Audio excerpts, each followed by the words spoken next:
Right now, we're going to continue our focus on money, managing those pennies. You don't have to love it up, but you need it to be able to do what needs to be done each day. And so we want to help you to survive and thrive, particularly after you may have lost your job. Good morning, Crystal Howell. Happy Good Monday. morning. Happy Monday to you as Great well. to have.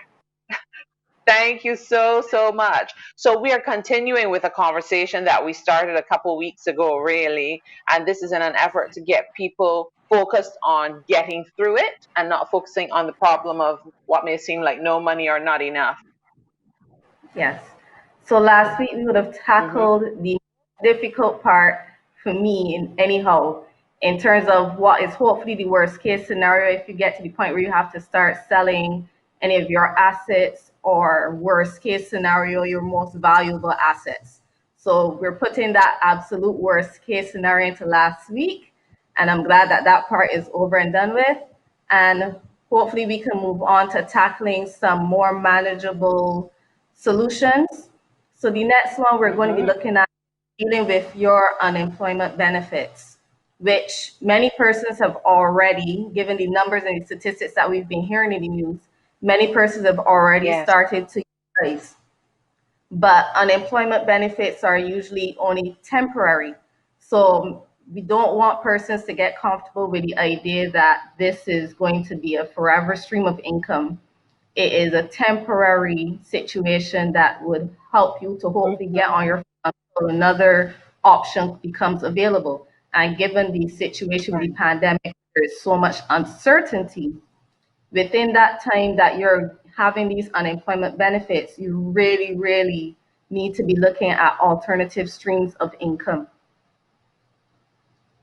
Absolutely. So, how do they do that though? The alternative streams, you hear about passive income. But usually, to find these alternative streams, you have to use some money to get started. So, what do you say to that person? Where should they look, first of all? there's there's so many different types of person in Barbados that having a one size fits all is not going to work. So there are persons who have Right. passive investments that will be generating income for them because they may have rental homes that persons are still paying rent for. They may have investments, but then there are other persons who may be very dependent, and this is why I've been seeing a lot on social media. The persons who have businesses, or what we most lately call side hustles, that have become the focus for them being able to make up for the loss of income from their main source.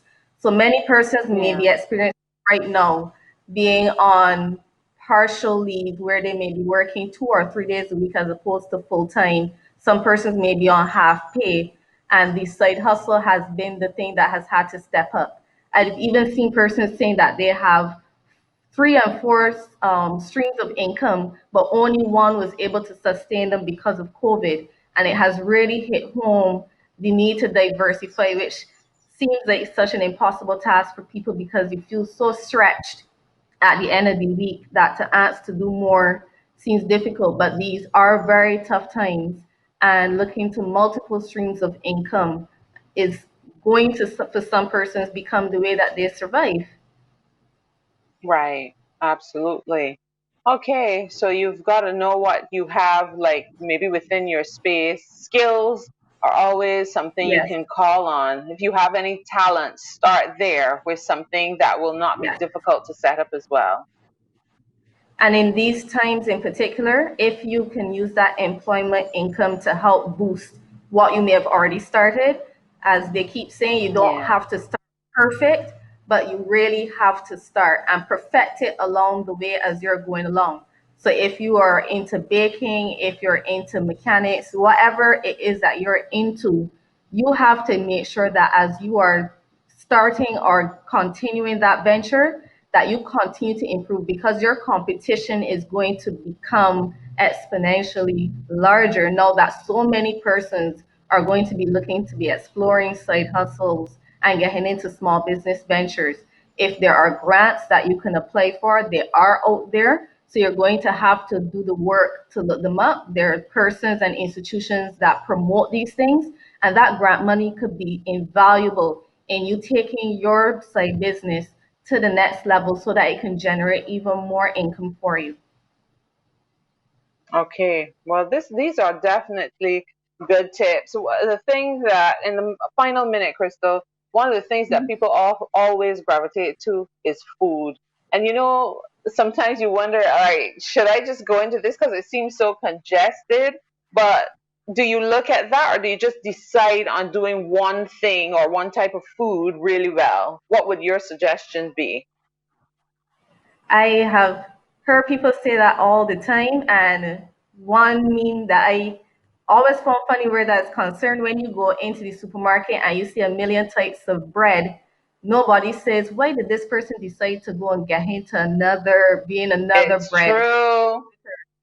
So find your niche if you think that that would help you, or if you want to go mainstream. But whatever you do, do it with excellence and do it to the best of your ability.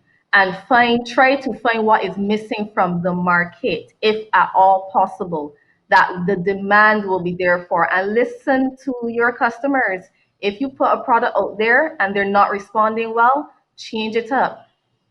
It Change may it. be a Okay. marketing, it may be a matter that you need to change, but listen to your customers, get the feedback, get it out there, and see what works for your small business. Thank you so much. As always, we will catch up with you on the following Monday. So we'll get some more great tips on how to manage those pennies. Crystal Howell is an internal auditor and chartered professional accountant. Thank you so much.